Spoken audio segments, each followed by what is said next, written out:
Tere tulemast vaatama minu objektiivarvustust. Täna me vaatame uut Tamroni 70–180 mm 28 avaga TI3 VXT. Väga uhke nimega objektiiv. Sisuliselt Sony 70–200 alternatiiv Tamroni poolt. Tegemist on täiesti uue, värskelt välja tulnud objektiiviga, tuli Eesti poodidesse 13. mail, enne seda sai eeltellida. Kuna mul oli eeltellitud see, siis mul õnnestus see juba neljapäeval 14. mail kätte saada. Ja sellega ma olin ka vist, tuleb välja üks esimestest, kui mitte kõige esimene jaeostja, kes selle objektiivi enda valdusesse on saanud. Mul on nüüd olnud siin natuke üle päeva käepärast ja ma peaks ütlema, et see on väga hea objektiiv.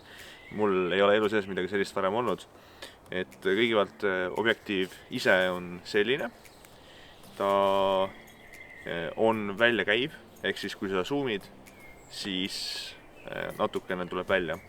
Aga ta ei ole nüüd nii drastiline kui võrreldes sisemise zoomiga objektiiv. Kaasa tuleb veel kummaski otsast katikud ja päikesevarjuk. Ehk siis ei midagi uhket, aga põhjased kõik olemas. Objektiiv ise näeb väga kena välja. Et suke väga ilus, puhas, natukene plastikuline on, aga pole hullu. Ma kardan, et suht varsti tulevad minu omale juba kriimud ja igasugused muud kasutusjäljed peale. Aga see ongi tööriist, sellest tuleb seda kasutada. Siit, mis mulle isiklikult meeldib, on see, et see on musta värvi. Ehk siis see ei ole see tüüpiline valge, mis on väga silmatorkav. Ehk põhimõtteliselt selle objektiivi puhul ei olekski väga aru saada, et tegemist on sellise kallima telefotoobjektiiviga. Mis mulle on natuke harjumatu, kuid tegelikult see peaks olema vastupidi, on see, et see on küllaltki raske. Eks kui sa võrdled seda tavalise fiksobjektiiviga, mis näiteks on Samyangi omad, mis mul on siin hetkel ka ees, või kui võrrelda tavaliste zoomidega, ütleme 28–70 fookuskauguses, siis sellega võrreldes on see kiimalt raskem. Kui võrrelda nüüd teiste telefotoobjektiividega, siis mul pean tunnistama, ma ei ole väga võrdlusmomenti, kuid ma saan aru, et see peaks olema poole kergem, kui on näiteks Sony sama fookuskaugusega 2.8 avaga objektiiv. Ehk siis ma ei kujuta ette, kui raske see teine on, aga juba see ta annab tunda. Mul on vanale Canonile ka veel 18–250 mm crop sensorile objektiiv ja see on ikka hoopis teistsugune. Et see on ka selline korralik raske litakas, aga tegelikult esimeste piltide põhjal on juba näha, et tegelikult see väärib seda. Et see on tõesti hea objektiiv.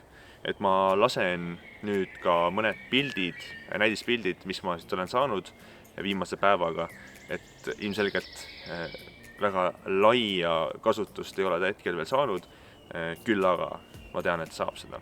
Ilmselt olete võib-olla uudistes kuulnud, et Tallinnas oli vahepeal karud jooksmas ringi Rocca al Mare kandis ja mul just täpselt sama päeval, kui ma selle objektiivi kätte sain, nad olidki väljas, nii et ma käisin kohe seal uudistamas, tegin mõned klõpsud ka sellest ürituses seal.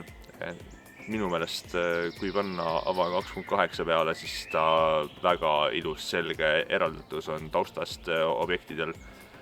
Fookusega väga palju probleeme mul ei olnud, ma olen just värskelt kätte saanud selle objektiivi, nii et mul ei olnud võib-olla väga käpas see kõik veel, aga siiski ma ütleks, et natukene mul oli raskusi objekti fookusesse saamisega, kui see liikus, kui mingid muud objektid olid seal veel ees, aga see on fookuse puhul muidugi tavaline, et see ei ole imerelv, et kui puude vahel on auto sõitmas, siis ta ei suutnud koheselt fookusesse võtta.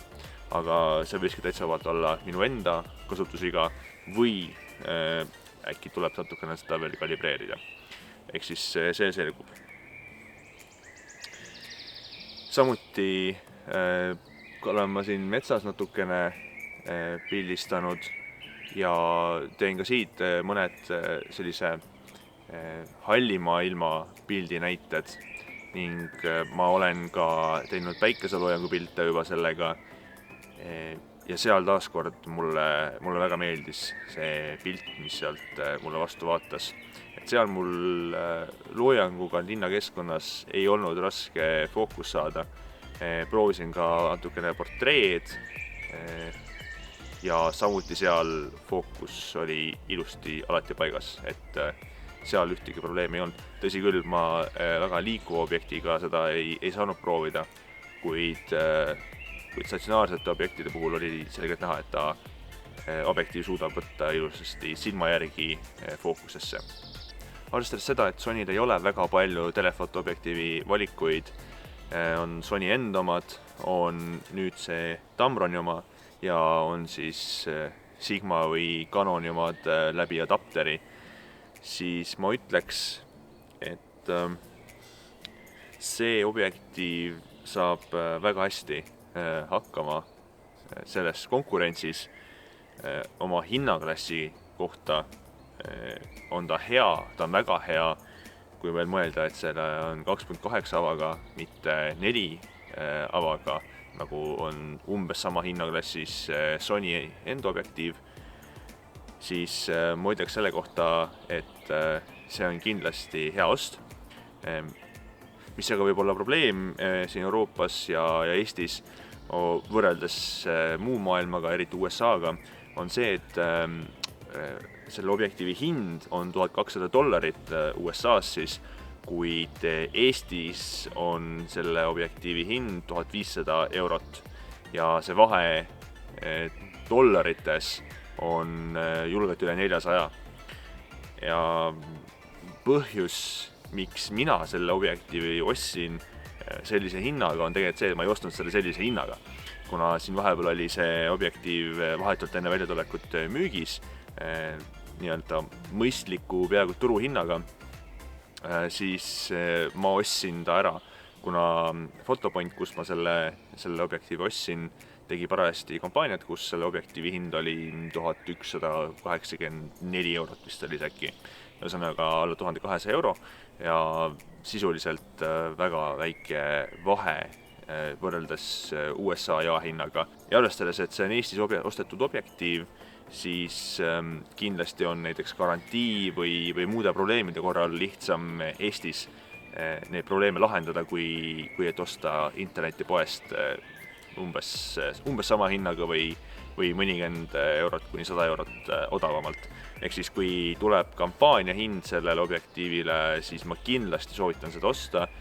Kui ei ole sellist objektiivi juba olemas või kui on soov näiteks 4 avaga objektiivilt üle tulla või kui on olemas mõni Canoni objektiiv adapteriga, et siis kindlasti on mugavam ja fookuse mõttes kindlasti parem, kui on otse Sony kinnitusele ühilduv objektiiv. Aga kindlasti, no ütleme, alati saab paremini, alati saab 200-ni välja. Kindlasti siin veel kasutusmugavuse poole pealt, kuna mina ei ole harjunud, et fookus on tagapool kui zoom, siis kasutusmugavuse poole pealt on pisikesi asju, mis võiks olla teistmoodi, kuid laias laastus ma ütleks, et see on 4,8, 4,9 punkti peale. Et ma loodan, et ma saan sellest objektiivist rohkem kasutust. Ma kindlasti kavatsen seda palju endaga kaasa võtta ja loodetavasti ka kaamera ette panna. Ning ma loodan, et siin on häid võimalusi, kuidas seda objektiivi kasutada. Et kindlasti portreefotograafias on see hea. Loodusfotograafias ma kujutan, et kulub see ka ilusti marjaks ära. Et kui võib-olla mägedes või epilisemates kohtades nagu Island, Šotimaa, Norra käia, kus on sellised mägised alad, kus on võimalik seda tausta suuremaks teha, kui ta juba veelgi on, võrreldes inimesega näiteks, kes võib olla nii-öelda see subjekt seal. Et selle jaoks on see kindlasti suurepärane, aga ma usun, et siin ka Eestis leiab rakendust. Seda enam, et meil on siin väikene viirusejärgne olukord, kus ei ole võimalik väga kaugele reisida, et tõenäoliselt siin eestlased peavad jääma Baltimaade piiridesse, võib-olla saavad Soome ka. Et siis kindlasti leiab rakendus sellele objektiivile ka siin meil Eestis. Nii et kui teil on soov, ostke. Kindlasti ärge ostke täishinnaga, vähemalt mitte Eestis ja Euroopas. Et kui te saate USA-st $1200 või kui Eestis tuleb see alla €1200 müüki jälle, siis kindlasti tasub osta.